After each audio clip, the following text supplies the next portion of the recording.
Mobile কেনার ১০,০০০ টাকা ছাত্রছাত্রীদের কবে দেওয়া হবে? যদিও একাদশ এবং দ্বাদশ শ্রেণীর ছাত্রছাত্রীদের ৫ই সেপ্টেম্বর মোবাইল কেনার বা স্মার্টফোন কেনার টাকা দেওয়ার কথা ছিল, কিন্তু কোনো কারণবশত সেটা দেওয়া হয়নি। তবে এবার কবে নাগাদ আপনাদের মোবাইল কেনার বা স্মার্টফোন বা ট্যাবলেট কেনার টাকা দেওয়া হবে, এ নিয়ে শিক্ষামন্ত্রী ব্রাত্য বসু কী জানিয়েছেন, এ বিষয়ে বড় ঘোষণা জানিয়েছেন শিক্ষামন্ত্রী, যা আজকে এই ভিডিওর মাধ্যমে জানবো।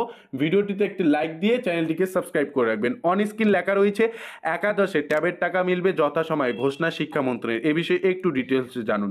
তরুণের স্বপ্ন প্রকল্পে ট্যাবলেট, পিসি, ট্যাব বা স্মার্টফোন কেনার ১০,০০০ টাকা যথাসময়ে পেয়ে যাবে ছাত্রছাত্রীরা।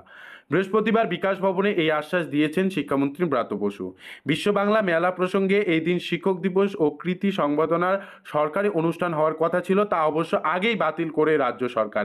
এই দিন শিক্ষামন্ত্রী আনুষ্ঠানিকভাবে স্বীকার করেছেন যে জি কর হাসপাতালে অণুবৃপেদ ঘটনার পর সারমরে শিক্ষক দিবসে অনুষ্ঠান করার পরিস্থিতি নেই। মুখ্যমন্ত্রী গোটা ঘটনায় খুবই ব্যথিত, তাই অনারভাবেই বিকাশ ভবনে শিক্ষক দিবসে সরকারি অনুষ্ঠান পালন করেছি।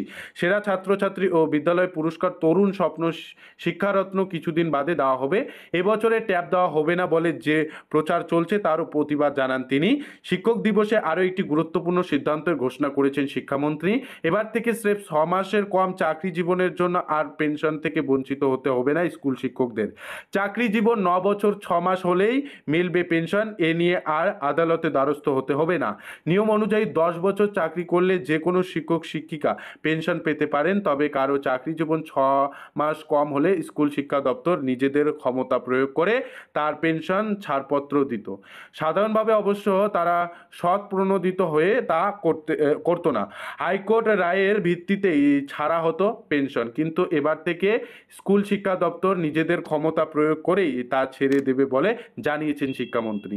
এর ফলে দেরিতে চাকরি পাওয়া বহু শিক্ষকই উপকৃত হবে। এখানেই শেষ নয়, ছাত্রছাত্রীদের মাধ্যমিক পরীক্ষার নথি সংরক্ষিত রাখা ডিজি লকার পরিষেবাও উন্নত করার কথা এই দিন তুলে ধরেছেন ব্রাত্য বসু।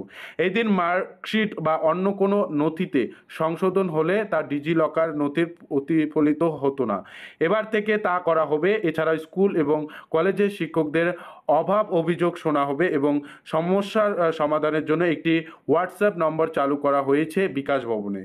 এই হচ্ছে হোয়াটসঅ্যাপ নম্বর। এই নম্বরটি সারাদিন সারা বছর খোলা থাকবে। এখানে অভিযোগ জানালে সঙ্গে সঙ্গে একটি প্রাপ্তিসূচক বার্তা যাবে।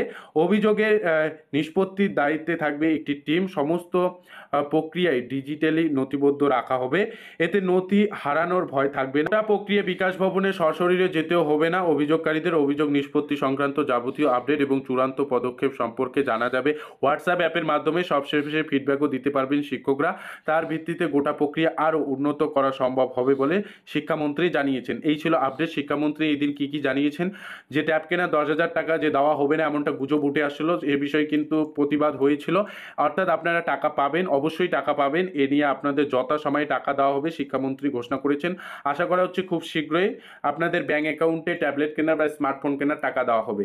এ নিয়ে যে আপডেট এর মধ্যে চলে আসবে অবশ্যই আপনাদের জানাবো। বর্তমানে যে আপডেট সেটা আপনাদের জানিয়ে দিলাম। কেমন লাগলো কমেন্টে জানাবেন, চ্যানেলটিকে সাবস্ক্রাইব করে রাখবেন।